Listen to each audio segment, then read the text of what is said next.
So in this strategy session, we're going to discuss a question that came up from a previous session on how to get the wrong people off the bus and the right people on the bus. And the question came in from a friend of mine who asked, how do you remove the wrong people who have great influence within the organization? Now, this is a great question. Let's go.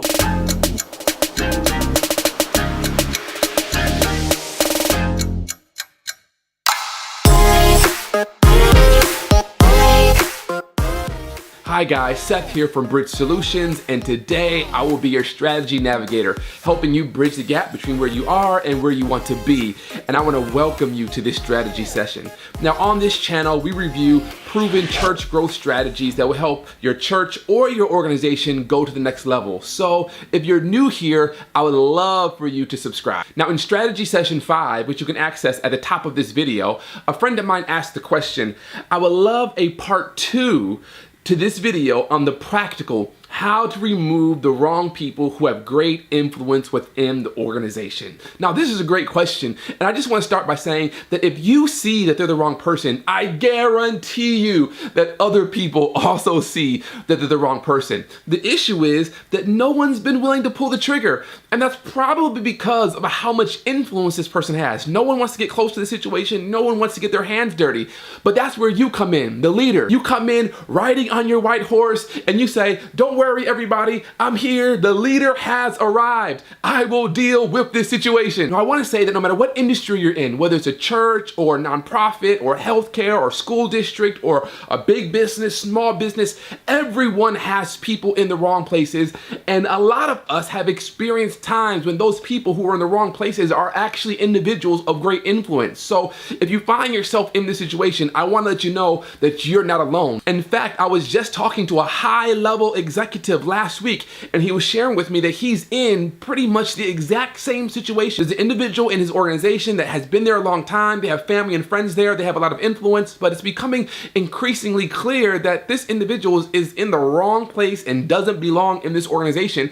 And right now, he's having to navigate and maneuver through the details of this sticky situation. Now, something he conveyed to me, which I felt was just so profound and which really spoke to his resolve in addressing this situation, was that letting this person stay would be more damaging to the future of the organization than any repercussions he might experience from letting this person go. And I want to say that again, letting this person stay would be more damaging to the future of the organization than any repercussions he might experience from letting this person go. Now, to come to this conclusion, despite the potential repercussions and blowback that you would experience from letting this person go, you as the leader and steward of the organization must understand that your primary responsibility is not only to protect and ensure that the organization is successful and healthy today, but you are also responsible for ensuring that your organization will be healthy and successful for years to come. And so anything that threatens that success,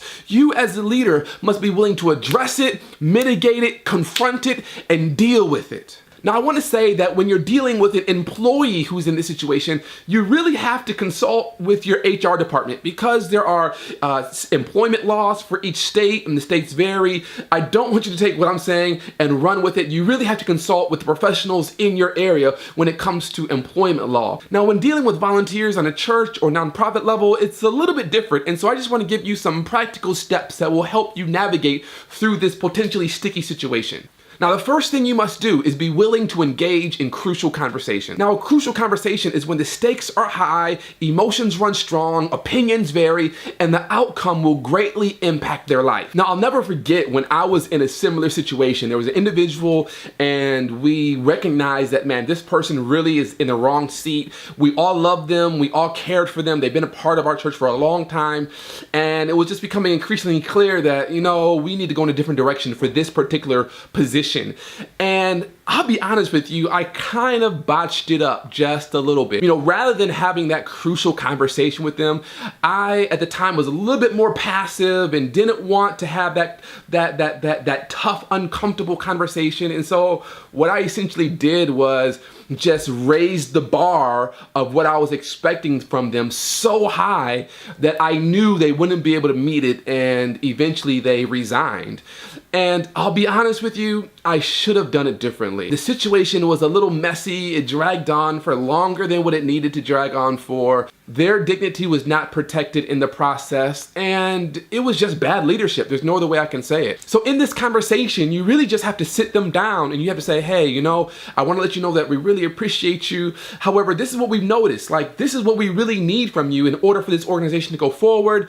But this is kind of what you're giving us. And there's a gap, and this gap has to be filled. And so if we can't fill this gap within the next 3 or 4 or 5 months or whatever your time frame is, then I'm sorry, but we're gonna have to go in a different direction. Now, I wouldn't recommend that you include that timeline in your first conversation. Your first conversation, you really wanna say, this is what we need and this is where you are, and I'm willing to provide any tools or resources that I can to really help you close the gap. So let's work together to make sure that we can really give this organization all that it needs. Now, once you've had that conversation and some time has passed and changes aren't improving and the situation's not getting any better, that's when you come with the second or maybe even third conversation. You say, hey, we've talked about this once, we've talked about this twice. There's really this gap that, is not gonna work for us. And so if we can't fix this thing within the next 2 or 3 months, then I'm sorry, but we're gonna have to go in a different direction. If you've done all of that and it's clear that this person is just still the wrong person, it's not working, it's not a fit, it's not gonna work, then you have to bring them back in. You say, hey, we've talked about it, and at the end of the day, we just have to go in a different direction. We love you, we care for you, we want you here, a part of our church still, but you in this position is just not a good fit, and we want to help you find a better place where you can serve. Now, a part of that conversation, there's a few things that you want to make sure that you include. Number one, you want to make sure that you follow up that conversation with an email summarizing everything that was said and everything that was agreed. Don't leave it at just, this is what I said, this is how they responded. No, you want to follow it up with an email. It's called a CYA, and you can look it up to see what that stands for, but you want to make sure that you CYA the situation. The other thing you want to make sure you do is that you print something off and give it to them as like a performance improvement plan, a volunteer improvement plan. Like, hey, this is what we need,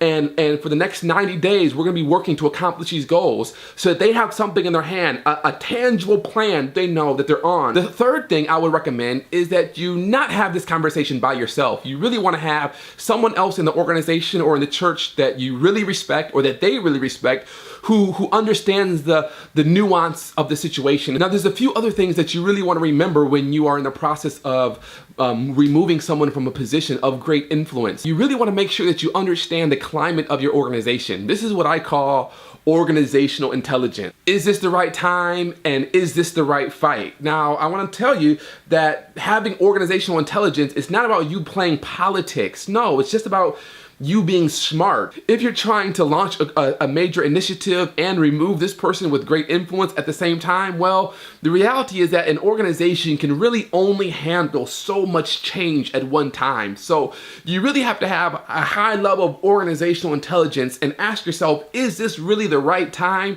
And is this the fight I should be fighting right now? Have you established the relational capital that you're gonna need to remove this person of great influence? If you haven't done that, I strongly suggest you push the pause button and you say, you know what, let me make sure I built up enough relational capital in other areas so that when I make this decision, the church isn't divided, and the people that I really need to help to support me in this decision, they understand my heart, they understand the mission, and they understand why this decision is important. A decision of this magnitude has to be directly connected to the mission. Who is the best person to help us move the mission of this church forward? Now, at the end of the day, I've learned that it's not so much what you do as much as it is how you do it.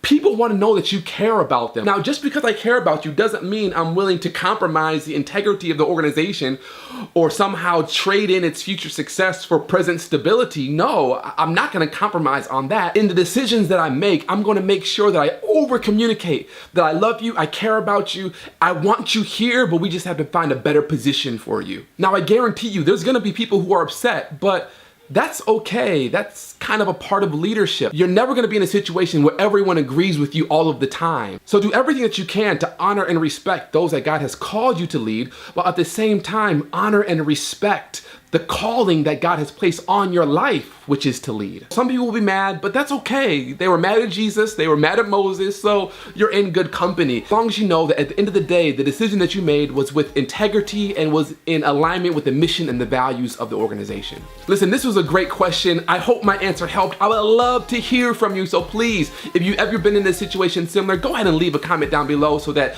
we all can benefit from the shared experience. And if you haven't subscribed to this channel yet, what are you waiting for? Go ahead and hit that subscribe button to make sure that you receive those notifications every time I release a new video. Listen, thanks so much for watching, and please spread the word that on this channel, we're building bridges for your success. Peace.